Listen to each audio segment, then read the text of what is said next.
Ahoj a vítaj pri novom podcaste Chcem sa učiť. Ja som Andrea, lektorka anglického jazyka a ako vždy aj dnes budeme pokračovať v čítaní knihy. Konkrétne ide o knihu Secret Garden alebo Tajomná záhrada a budeme si čítať 4. kapitolu. Ak sa chceš učiť slovnú zásobu počas čítania, určite si klikni na náš blog www.chcemsaučiť.sk, kde vždy vypisujem nové slovíčka, ktoré sa v danej kapitole nachádzajú.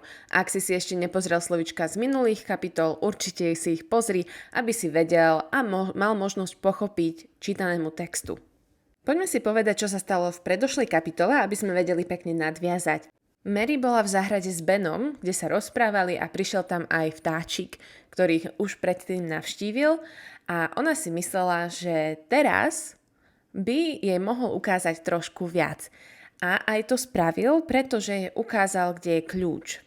No Mary nevedela nájsť dvere, zatiaľ to nechala tak. Počas tejto kapitoly sa Mary skamarátila s Martou, to je slečna, ktorá pracuje v dome, a jedného dňa Marta nemohla prísť kvôli tomu, že musela pomáhať mame v domácnosti. Ale keďže Marta o Mary veľa rozprávala, tak mama jej kúpila švihadlo. Keď sa Mary vrátila naspäť do domu, dala tento darček Mary, pretože mama tvrdí, že ju to uzdraví, pretože vyzerala ako keby bola chorá, keď bola stále zatvorená v dome.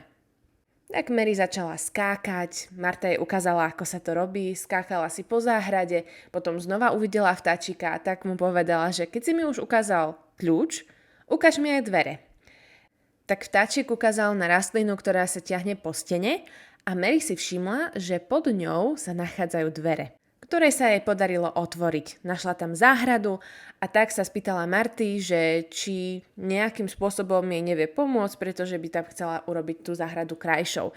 Marta jasné, že začala rozprávať o svojom bratovi, ktorý jej vraj vie doniesť semienka. Tak, dnes budeme v tomto pokračovať. Chapter 4. Meeting Dickon. Mary spent nearly a week working in the secret garden. Each day she found new shoots coming out of the ground. Soon, there would be flowers everywhere, thousands of them. It was an exciting game to her.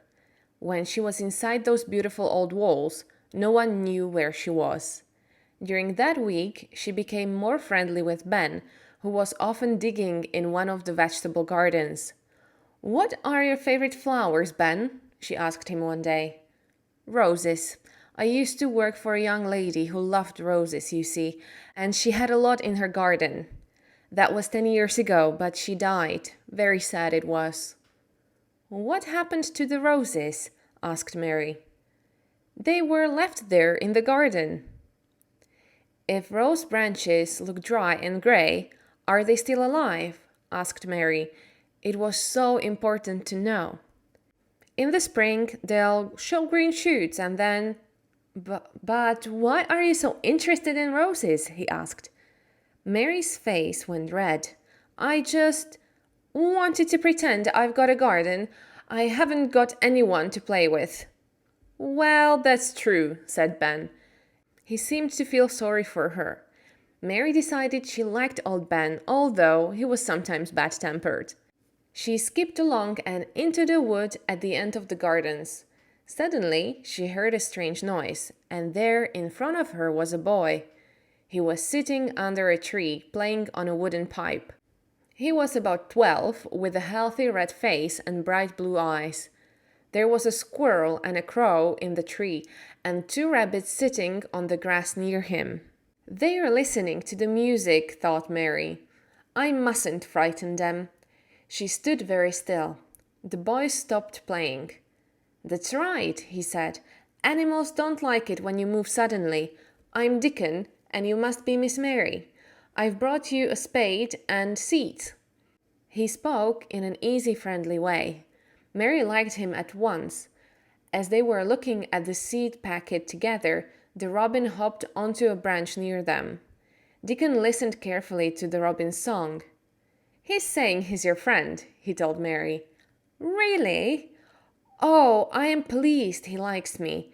Can you understand everything that birds say?" "I think I do, and they think I do. I've lived on the moor with them for so long. Sometimes I think I am a bird and an animal, not a boy at all." His smile was the widest she has ever seen. He explained how to plant the seeds. Suddenly he said, "I can help you to plant them. Where's your garden?" Mary went red and then white. She had never thought of this. What was she going to say? "Could you keep a secret? It's a great secret. If anyone discovers it, I'll die."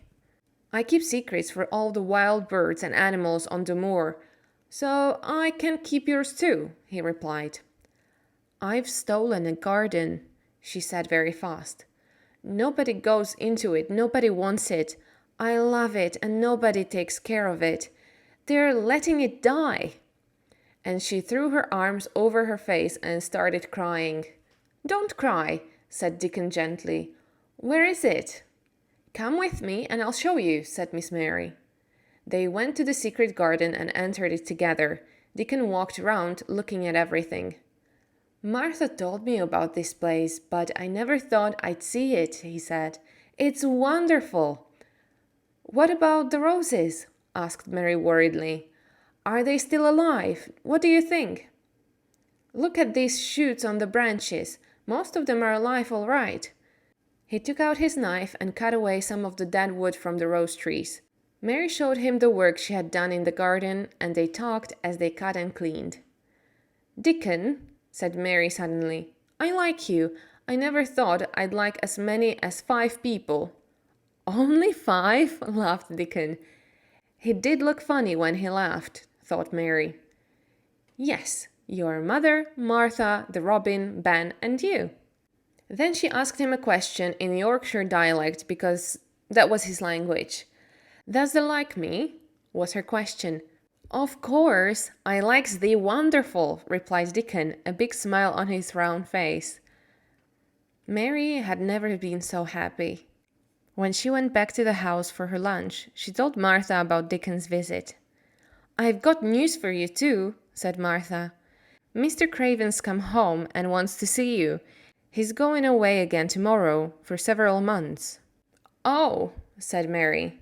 That was good news. She would have all summer in the secret garden before he came back. But she must be careful. He mustn't guess her secret now. Just then, Mrs. Medlock arrived in her best black dress to take Mary down to Mr. Craven's room. Mary's uncle had black hair with some white in it and high, crooked shoulders. His face was not ugly, but very sad. During their conversation, he watched her in a worried way. Perhaps he was thinking of other things at the same time. He looked at the thin child. "Are you well?" he asked. Mary tried to keep her voice calm, and she replied, "I'm getting stronger and healthier." "What do you want to do in this big empty house?" I just want to play outside. I enjoy that."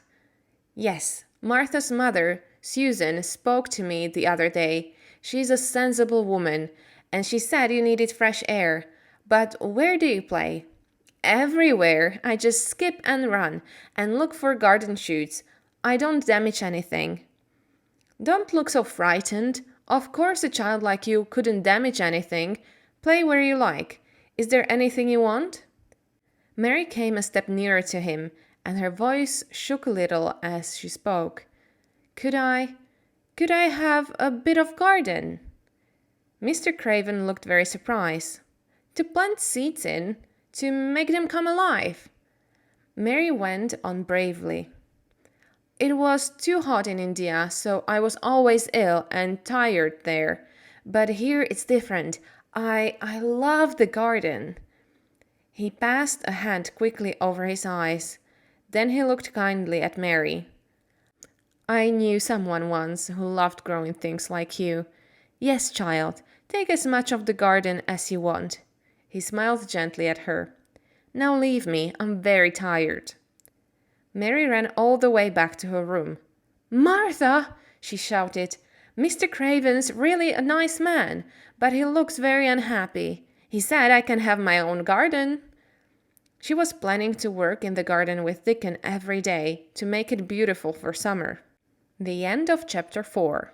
Ak si dopočúval alebo dopočúvala až do konca, veľmi ťa chválim, pretože nie každý to spraví a verím, že ti to pomáha. Daj mi vedieť do komentára alebo do správy, že či ti to vôbec niečo prináša, alebo ak chceš niečo zmeniť, kľudne mi napíš. Veľmi rada si vypočujem spätnú väzbu a keď tak niečo zmením.